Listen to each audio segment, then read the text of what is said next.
샬롬 로중 읽어주는 제입니다. 오늘은 9월 8일 금요일 로중입니다. 죽은 사람들이 다시 살아날 것이다. 이사야 26장 19절. 그러므로 이렇게 구름대와 같이 수많은 증인이 우리를 둘러싸고 있으니 우리도 갖가지 무거운 짐과 얽매는 죄를 벗어버리고 우리 앞에 놓인 다름질을 참으면서 달려갑시다. 히브리서 12장 1절. 주님과 연결된 모든 사람들을 만나는 하루 되세요. 샬롬 하울람. 히브리서 11장은 믿음장이라고 하는 제목이 붙어 있습니다. 아브라함부터 시작해서 믿음의 조상들의 목록이 쫙 나열됩니다. 여기서 재밌는 거는 여성들도 등장한다는 거예요.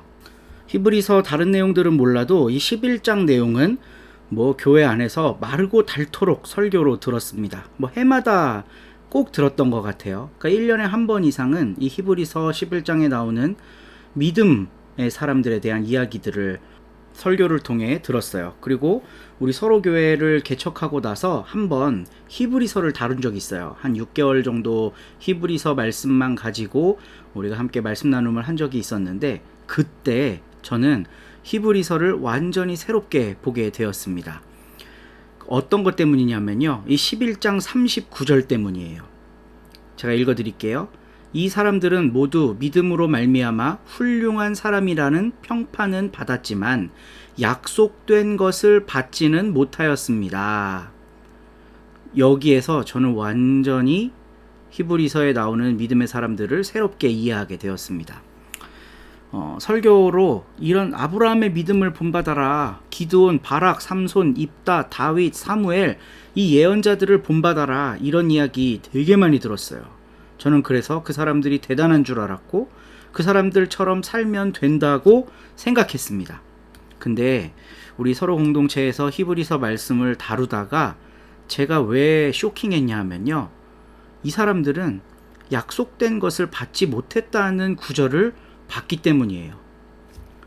그러니까 지금 히브리서를 읽고 있는 사람들에게 그 믿음의 사람들처럼 살아라 라는 걸 강조하기 위해 이 본문을 쓴 게 아니라는 거예요.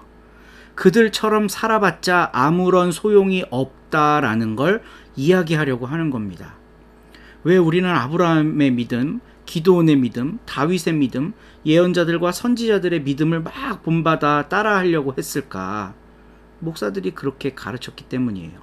이 히브리서 믿음장을 완전히 오해하고 있었기 때문입니다. 그 11장에 나와 있는 믿음장을 마무리하면서 12장이 펼쳐지는데 그게 바로 오늘 가르침의 본문이에요. 그러므로 이렇게 구름대와 같이 수많은 증인들이 우리를 둘러싸고 있으니 우리도 갖가지 무거운 짐과 얽매는 죄를 벗어버리고 우리 앞에 놓인 다름질을 참으면서 달려갑시다. 이게 이제 오늘 말씀이거든요. 그리고 그 다음 절에 이런 내용이 펼쳐집니다. 믿음의 창시자요 완성자이신 예수를 바라봅시다. 이 수많은 증인들은 어떤 증인들이에요? 예수를 바라봤던 증인들입니다. 이거를 따르라는 거예요. 그러니까 구약 시대에 나와 있었던 그 믿음 좋아 보이던 그 선진들을 따라 살라는 얘기가 아니라 예수를 바라본 사람들을 따라 살으라는 이야기입니다. 그러면 히브리서 11장이 완전히 새롭게 읽히겠죠. 율법에 매여있던, 율법에 속해 있던 구약시대의 사람들은 예수를 바라보지 못했다는 거예요. 지금 히브리서는 그 이야기를 하고 있습니다. 믿음으로 바쳤다, 믿음으로 갔다, 이런 이야기가 숱하게 나오지만, 그래서 그 믿음이라는 게 뭔지 11장에서 논설을 했지만 결국 결론적으로 히브리서 기자가 이야기하고자 하는 건 그들 바라보고 살 게 아니라 예수를 바라보고 살아라, 이 이야기를 하고 있어요. 저는 이게 기독교의 탄생이라고 생각해요. 아브라함 훌륭하죠. 그 뒤에 나오는 믿음의 선진들 훌륭해요. 근데 우리가 바라보고 나아가야 할 분은 바로 예수라는 겁니다. 그리고 그 예수를 증언했던, 구름과도 같이 둘러싼 그 사람들과 함께 참으며 예수를 향해 달려가자라고 이야기를 하고 있어요. 왜 참아야 할까요? 짐이 많아지니까, 무서운 일들이 생기니까. 예수 따르겠다고 하면 탄압이 시작되는 겁니다. 가장 쉬운 방법은 난 구약에 나와 있는 믿음의 선진들 따라 살래. 이러면 끝이에요. 그냥 옛날 삶의 방식대로 살면 됩니다. 그런데 예수를 맛본 사람은 그 삶으로 돌아가지를 못하는 거예요. 저는 우리 서로 공동체가 그 삶을 맛보게 되기를 바랍니다. 예수 따라 사느라 그동안 우리가 몸담고 있던 종교 공동체의 관습들을 벗어나오는 그런 과정 말이에요. 그게 진정한 가나안 성도고 하나님 앞에선 단독자, 그러니까 주체적인 성도입니다. 우리 모든 서로님들 그런 신앙생활 하시기를 축복합니다. 오늘도 좋은 하루 되시고 한 주간도 수고 많으셨습니다. 주일날 뵐게요. 25장.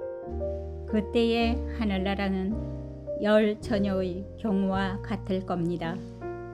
그들은 자기들의 등불을 챙겨들고 신랑을 맞이하러 나갔어요. 그런데 그들 가운데 5명은 생각이 짧고 5명은 생각이 깊었습니다. 생각 짧은 처녀들은 등불은 챙겨갔는데 올리브 기름은 가져가지 않았습니다.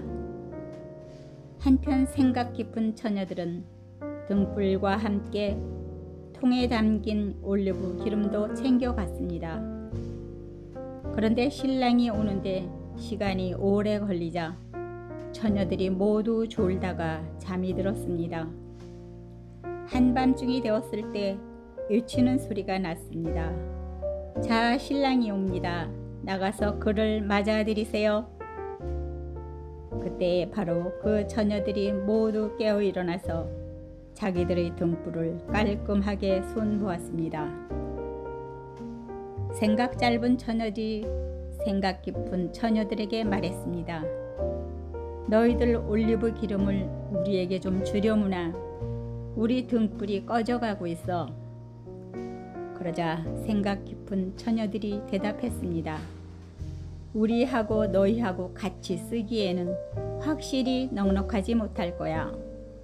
차라리 파는 사람들한테 가서 너희 쓸 것을 사도록 해. 그들이 사러 나간 사이에 신랑이 왔습니다. 준비하고 있던 처녀들은 신랑과 함께 결혼 잔치에 들어갔고 문은 닫혔습니다. 나중에야 다른 처녀들도 와서 말합니다. 주님, 저희에게 열어주세요. 그러나 신랑이 대답했습니다. 아멘, 그대들에게 말합니다. 나는 그대들을 알지 못합니다. 그러므로 깨어 있으세요. 그날도 그 시간도 그대들은 알지 못하니까요. 그것은 먼 길 나서는 어떤 사람의 경우와 같아요. 그가 자기 종들을 불러서 그들에게 자기 재산을 맡겼습니다. 어떤 사람에게는 5달란트를, 어떤 사람에게는 2달란트를, 또 어떤 사람에게는 1달란트를 주었습니다. 저마다 그 사람의 능력에 따른 것이지요. 그러고는 먼 길을 떠났습니다. 5달란트 받은 종이 곧바로 나가서 그걸로 사업을 했어요. 그래서 이익으로 5달란트를 더 벌어들였습니다. 마찬가지로 2달란트 받은 종도 이익으로 2달란트를 더 벌어들였습니다. 그런데 1달란트 받은 종은 땅을 파고 자기 주인의 은돈을 숨겨두었어요. 시간이 많이 흐른 뒤에 바로 그 종들이 주인이 들어와서 그들과 장부를 맞춰 보았습니다. 5달란트 받은 종이 다가왔는데 5달란트를 더 가져와서 말했습니다. 주인님, 저에게 5달란트를 맡겨주셨습니다. 그런데 보십시오. 제가 이익으로 5달란트를 더 벌어들였습니다. 주인이 그에게 말했습니다. 잘했다. 착하고 믿을 만한 종아. 적은 것에서 믿을 만했으니 너를 세워 많은 것을 맡게 하겠다. 들어와서 내 주인의 기쁨에 함께 하여라. 한편 2달란트 받은 종도 다가와서 말했습니다. 주인님, 저에게 2달란트를 맡겨주셨습니다. 그런데 보십시오. 제가 이익으로 2달란트를 더 벌어들였습니다. 주인이 그에게 말했습니다. 잘했다. 착하고 믿을만한 종아. 적은 곳에서 믿을만 했으니 너를 세워 많은 것을 맡게 하겠다. 들어가서 내 주인의 기쁨에 함께 하여라. 1달란트 받았던 종도 다가와서 말했습니다. 주인님은 지독한 분이신 것을 제가 알았습니다. 주인님은 뿌리지 않은 데서 거두시고 흩뿌리지 않은 것에서 모아들이시는 분입니다. 그래서 두려운 나머지 나가서 주인님의 돈을 땅속에 숨겨두었습니다. 보십시오. 주인님의 돈이 여기 있습니다. 주인이 그에게 대답했습니다. 악하고 게으른 종아, 네가 알고 있었느냐?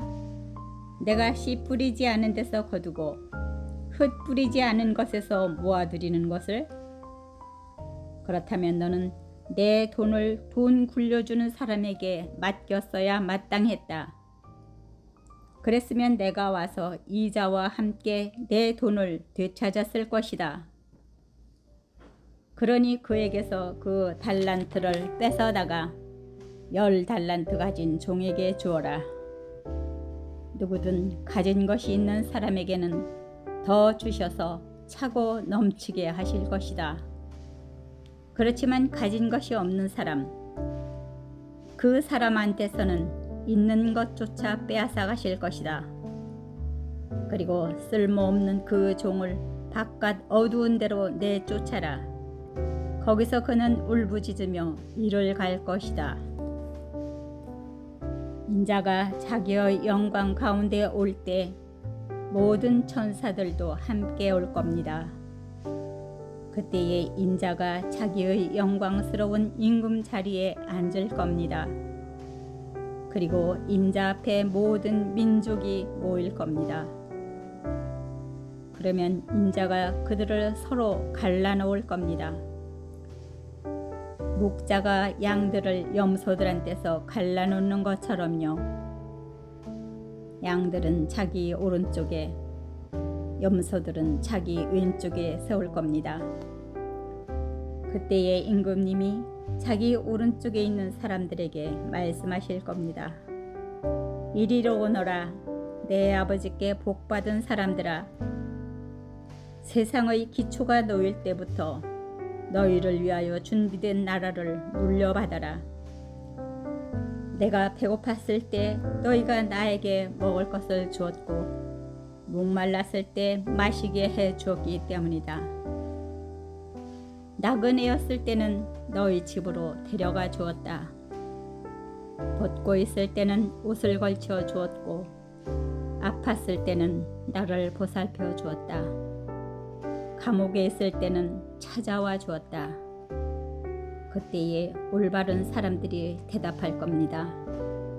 주님, 저희가 언제 주님이 배고파 하시는 걸 보고서 잡수시게 해드리거나 목말라 하시는데 마시게 해드렸습니까? 언제 주님이 나그네이신 것을 보고 저희 집으로 모셔드리거나 벗고 계시는데 옷을 걸쳐 드렸습니까? 언제 주님이 아프시거나 감옥에 계신 걸 보고 주님께 찾아갔습니까? 임금님이 그들에게 대답하실 겁니다. 아멘, 너희에게 말한다. 너희가 나의 이 형제 자매들, 곧 가장 작은 이 사람들 가운데 하나에게 해준 것이 나에게 해준 것이다. 그때에 임금님이 왼쪽에 있는 사람들에게도 말씀하실 겁니다. 나한테서 물러가라. 저주를 받은 사람들아. 마귀와 그의 심부름꾼들을 위해 준비된 영원한 불 속으로 들어가라.